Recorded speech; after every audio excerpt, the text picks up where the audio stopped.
धनंजय मुंडे यांच्या राजीनाम्यासाठी सरकारवरती वाढता दबाव पाहायला मिळतोय। राजीनाम्याच्या चर्चांच्या गदारोळातच धनंजय मुंडे दिल्ली दौऱ्यावर असल्यामुळे आता त्यांच्या राजीनाम्याचा निर्णय दिल्लीतले श्रेष्ठी घेणार असल्याचा अंदाज व्यक्त होतोय। धनंजय मुंडेंच्या राजीनाम्यावरनं कसा गोंधळ सुरू आहे पाहूया या रिपोर्टमधनं। कुठला पक्ष जो राजीनामा मागत नाहीये, म्हणजे त्यांचा स्वतःचा पण पक्ष म्हणतोय राजीनामा द्या, आणि राजीनामा मी नैतिकतेवर मागतो। अजित पवार गटाचे ते मंत्री आहेत, खुलासा देण्यासाठी दिल्लीत जातोय, ही महाराष्ट्राची अवस्था आहे। मी एखाद्या पक्षात जर काम करत असेल आणि 50 दिवस माझ्यामुळे रोज पक्षाची हेडलाईन होत असेल ना, पहिल्याच दिवशी पक्षाला सांगितलं असतं हा माझा राजीनामा। मी दोषी आहे का नाही या बाबतीत माननीय मुख्यमंत्री, माननीय उपमुख्यमंत्री हे सांगू शकतील ना। राष्ट्रवादीचे नेते आणि मंत्री धनंजय मुंडेंच्या राजीनाम्यासाठी दबाव वाढलाय। एकीकडे राजीनाम्याच्या चर्चांनी जोर धरलेला असतानाच वेगानं राजकीय घडामोडी सुद्धा घडतात। बुधवारी धनंजय मुंडे आणि राज्याचे मुख्यमंत्री देवेंद्र फडणवीस दोघेही दिल्लीत दाखल झाले। या राजकीय योगायोगाचीही चांगलीच चर्चा झाली। अशातच गेल्या काही दिवसांपासून राज्यातल्या विरोधकांनी मिशन धनंजय मुंडे राजीनामा अधिक तीव्र केलाय। या राजीनाम्यावरनं धनंजय यांच्या जुन्या सहकारी सुप्रिया सुळेंनी तर थेट नैतिकतेच्या मुद्द्यावर बोट ठेवलं। आम्ही काय मागणी करतोय, आम्ही जे मागणी करतोय आणि सगळे पक्ष, त्याच्यात अजित पवारांचा जो एनसीपी अजित पवार आहे तो पण आहेच ना मागणी करण्यात राजीनाम्यात। कुठला पक्ष जो राजीनामा मागत नाहीये, म्हणजे त्यांचा स्वतःचा पण पक्ष म्हणतोय राजीनामा द्या, आणि राजीनामा मी नैतिकतेवर मागतो। मी एखाद्या पक्षात जर काम करत असेल आणि 50 दिवस माझ्यामुळे रोज पक्षाची हेडलाईन होत असेल ना, नैतिकतेने मी पहिल्याच दिवशी पक्षाला सांगितलं असतं हा माझा राजीनामा। मी पक्ष वाढवायला इथे आलेली आहे, पक्षाला अडचणीत आणण्यासाठी नाही। माझ्यामुळे जर रोज हेडलाईन होत असेल तर मी एक पाऊल मागे घेते, माझी इन्क्वायरी घ्या, आणि जर दूध का दूध पाणी का पाणी हे मी केलं असतं। मंगळवारी राष्ट्रवादी काँग्रेस पक्षाची एक बैठक मुंबईत पार पडली। याच बैठकीत धनंजय मुंडेंनी आपल्या राजीनाम्याच्या बाबतीत अजित पवार जो निर्णय घेतील तो मान्य असल्याचं विधान केलं। जर राजीनामा मागितला तर आपण तो द्यायला तयार असल्याची भूमिका सुद्धा त्यांनी स्पष्ट केल्याचं कळतंय।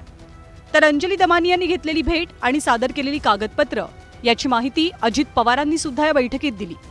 दमानी यांनी दिलेली कागदपत्र मुख्यमंत्र्यांकडे दिल्याचं अजित पवारांनी सांगितलं।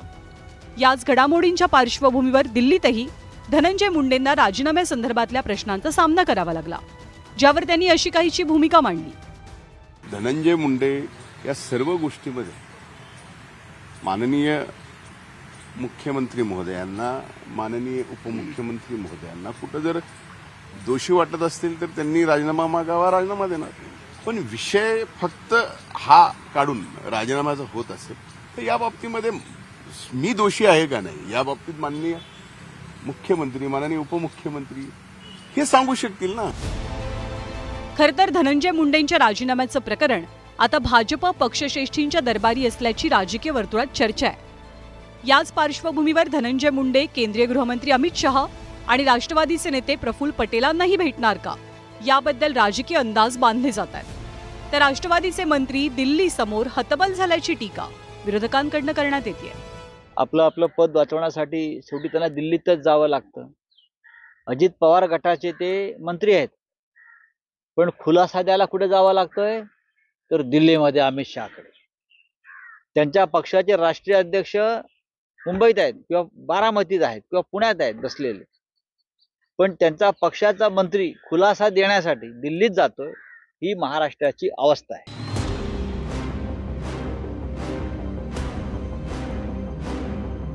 मुंडेंच्या राजीनाम्याच्या मागणीचा दबाव वाढण्याआधी घडलेल्या भेटीगाठींची क्रोनॉलॉजी सुद्धा खूपच इंटरेस्टिंग आहे। सगळ्यात आधी अंजली दमानी या कराडची गुन्हेगारी कुंडली घेऊन मुख्यमंत्री देवेंद्र फडणवीसांना भेटल्या। सोमवारी अंजली दमानी यांनी उपमुख्यमंत्री अजित पवारांची भेट घेतली आणि कराड विरोधातले पुरावे दिले।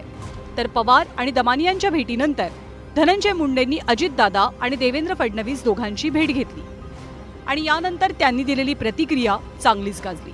ज्या वेळेस व्यक्तिगत तुमच्यावर कुठलेही खोटे आरोप होतात डायरेक्ट तुमच्यावर, आणि तुम्हाला जर लहान मुलं असेल आणि ती जर तिसरीला शाळेत जात असेल ना, तर त्या मुलीला तिच्या मित्र आणि मैत्रिणी काय म्हणत असतील याचा विचार करा। संतोष देशमुख हत्या प्रकरणी धनंजय मुंडेंच्या विरोधातही विरोधकांनी रान उठवलंय। त्यांच्या पालकमंत्रीपदाला विरोध केला आणि आता राजीनाम्याची मागणी तीव्र झाली आहे. या पार्श्वभूमीवर आगामी काळात धनंजय मुंडे मंत्रिमंडळात राहणार की जाणार हे पाहणं महत्त्वाचं असेल. Bureau report, news 18 Lokmat.